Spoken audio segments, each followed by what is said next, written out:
I think I need to fade from my friend group. I, 32 male, have a group of friends who live all over North America between the US and Canada. Half of us met in high school/college. The rest joined through online gaming, which has helped us all spend hours together each week. We have at least one big trip together each year, with as many as 12 people attending. I don't generally have an issue getting along with anyone, and in most of my circles I am well-liked and kind. There is a newer member of our group who I don't mesh well with, and it has caused some issues in the past year for me internally, culminating in an expensive shitty vacation with everyone for me and my wife. I have a closest friend in the group who I discussed my concerns with, and he listened, but felt my concerns were unfounded, and he politely suggested I get over them. I have tried quite hard the past few months, but the new person in our group is ever present, and it's difficult to interact with anyone without heavily involving her. I've recognized at this point that I'm going to continue to be upset by the new person, and I don't want to reach a point where I'm ruining anyone else's good time. I fear that the longer I interact with her, the more likely I am to let my frustration boil over into a public spat. I have ADHD with some impulse impairment that I can see becoming an issue if I allow myself to get upset by her.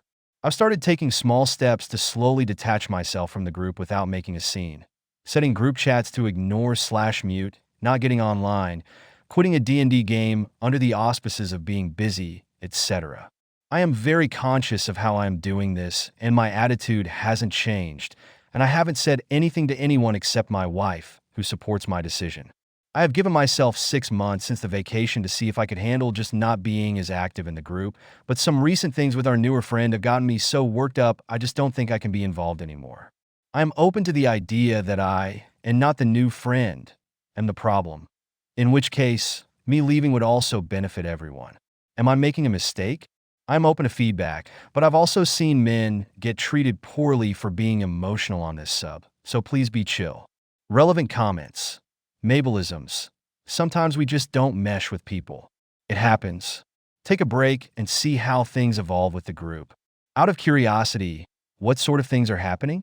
OP. Yeah, that's one of the mantras I've been trying to play on repeat in my head to drown out some of my less rational inclinations. I felt like I took the past 6 months as a sort of break, only popping in on occasion, maybe once or twice a month rather than every night for hours, and thought that I had it under control, but then I got upset at something in a major way and realized it wasn't healthy or well-advised for me to be around her at all. She is the only female in the group, and I am the only person in a relationship in the core group.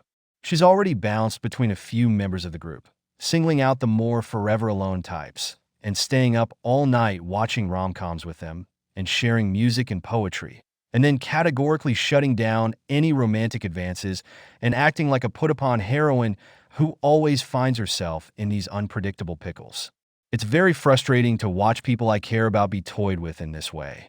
She's the kind of person who remembers your grandma's birthday and writes her a card on custom stationery every year. She puts in a lot of effort into outward displays of concern for others' well-being. She's also a master of riding that line between being a ham about it and convincing everyone that she's just that adorkably awkward. She has a problem with me personally, though I can only make guesses as to what specifically. She doesn't do anything objectively antagonistic, just passive-aggressive attacks that would make me seem petty if I brought them up. For example, my wife and I were the first couple to arrive at our vacation house, and we're told we got the first pick on the bedroom by the single folk, including a new friend. We announced our room to everyone and moved our stuff in.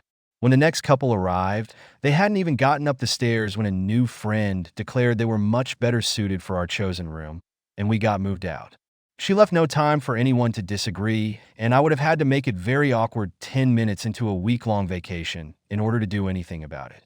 She'll wait to get online until I am playing something with anyone else, then she'll coax the people I'm playing with into playing a game that is well known I hate, rather than joining us, leaving me alone. She did a tour of our area to visit everyone over a week and a half. 4 locations, all equally 3 hours apart from each other, where they would pick people up and move to the next location. When they were planning the trip, she declared unilaterally that it would be too much traveling to visit us specifically. My close friend pointed out that it was the same distance as all the other places and eventually convinced everyone to come visit us too. She posted over 150 pictures online of her trip later. Pictures of the group, of people's grandparents she'd met, brothers and sisters. Every meal she ate, except when they visited us. The only photo she took was when she waited for us to get our kids under some shade at a park, and she gathered everyone else for some group photos while we were preoccupied 15 feet away. So, I know it probably seems really dumb and crazy of me like, what does it matter? It's not the stuff itself that matters so much as the attitude towards me that gets to me. It just wears you down over time. I don't care if I'm not in her pictures. I care that she went out of her way to exclude me/us, etc. Mabelisms. Could you talk to other people in the group about it? OP. I tried a little bit with my close friend, but he basically pointed to all the time she devotes to making everyone feel special and how naive she acts as proof that she's incapable. He's very anti-feelings and generally doesn't have any patience for this kind of stuff. Imagine trying to have this conversation with Hopper from Stranger Things, essentially.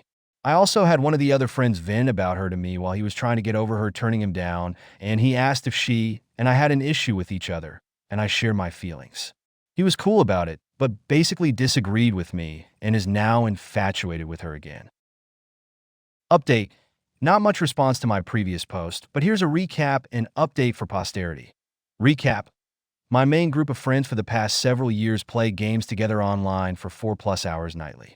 I started feeling gaslit by a new female member's perceived passive aggression, culminating in a ruined vacation in March. Due to her omnipresence in group activities, I found it difficult to avoid her and did not find any support with my closest friend for my feelings. After several months of trying to actively avoid her while still spending time with other friends, I found myself more frustrated than ever and decided to stop participating in group activities at all. Now the update. In order to ensure I wasn't tempted to communicate with the group, I immediately muted and hid all group chats I was a member of and logged out of Steam Chat, so I couldn't see what everyone else was doing and quit our group D&D game, and most importantly stopped getting onto our VoIP chat that everyone uses from 7 p.m. every night of the week. Out of sight, out of mind. I told them all I was starting a full-time online college program to excuse my absence, and I used the opportunity to learn some new non-gaming skills, and that kept me occupied for the first couple weeks. I still enjoy and focus on them, but I'm also back to gaming as much as I ever did, just alone now. No one except my close friend ever tries to reach out, and even he is just sending me random memes, not actually talking or anything. I've taken special effort to try and maintain contact with him, but it's hard to get him talking through text 99% of the time. I did convince him and a friend from another group to drive a few hours to visit over a weekend once as well. My wife and I are still making the trip to Boston next year for PX East, which that whole group is attending, but she and I will get separate accommodations from everyone else, and I hope to avoid them completely since it caused so much anxiety last year. I really miss my good friend. He moved to a new state 6 months ago after living with us for 2.5 years, so I'm used to a level of communication that we just don't have anymore. I'm having a hard time reading if he is annoyed or hurt by my insistence on doing this, but he has definitely pulled away himself, which I was worried about. He is still spending every single night of the week online with these people, so I can't expect to do anything with him alone or without involving the source of my stress, so I don't think there's anything to be done about it. After the first 2 months during the course of a text convo, he mentioned that I hadn't been around much, and I told him that I found myself getting angry at the situation still, and since I couldn't be sure if it was me or not, it was best for everyone if I removed myself. He didn't reply, didn't ask for more detail. Knowing him, he probably was annoyed that I was still fixated on it, and we haven't discussed it since. I'm 32. I have a wife and 2 kids, so there's plenty to keep me occupied, and I guess I can't claim to be lonely necessarily, but I definitely don't feel good. It's only been 4 months though, so I guess it will become the new normal eventually. Edit. This should clear up some misunderstandings. My wife works from 9 p.m. until 6:30 a.m., and I put my kids to bed at 9 p.m., at which point I normally play some games. We can't really go out alone to socialize as adults, except on special occasions because we have no family in the area to watch the kids.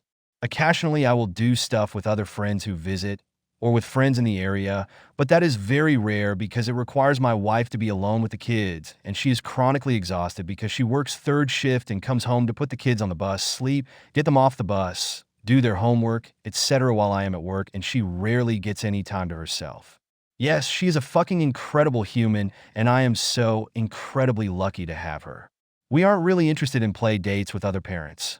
Our kids aren't hurting for friends, and the idea of meeting random people who share zero interest with us, with our only common link being that we are parents, sounds like my own personal hell.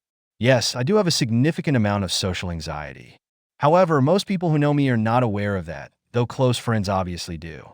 I don't share this shit with anyone not super close because I am aware it makes me look fucking crazy and immature. Thanks. You'll have to take my word for it, but acquaintances and strangers see me as a confident and outgoing happy-go-lucky dude. I don't put myself in situations where I don't know where I stand socially if I can help it. This is a coping mechanism. I have been to therapy in the past, but it's prohibitively expensive due to my employer's insurance plan. I can't afford a few $100s more a month, and every therapist, as well as my neuropsych I currently see, say that I have remarkable awareness of my issues and have developed impressive coping mechanisms. You may think these are worthless platitudes, but coming from multiple sources, they felt credible to me. I'm mentally ill, so who knows? I have known almost all of these people for over a decade in real life. Some of them know those friends through college or work. Two of them were met through a game, but we all see each other multiple times a year, some more than others. You can call it edrima, but that is only by virtue of my real-life friends, and I'm moving to different cities and states and bringing new friends into the group and then playing games together.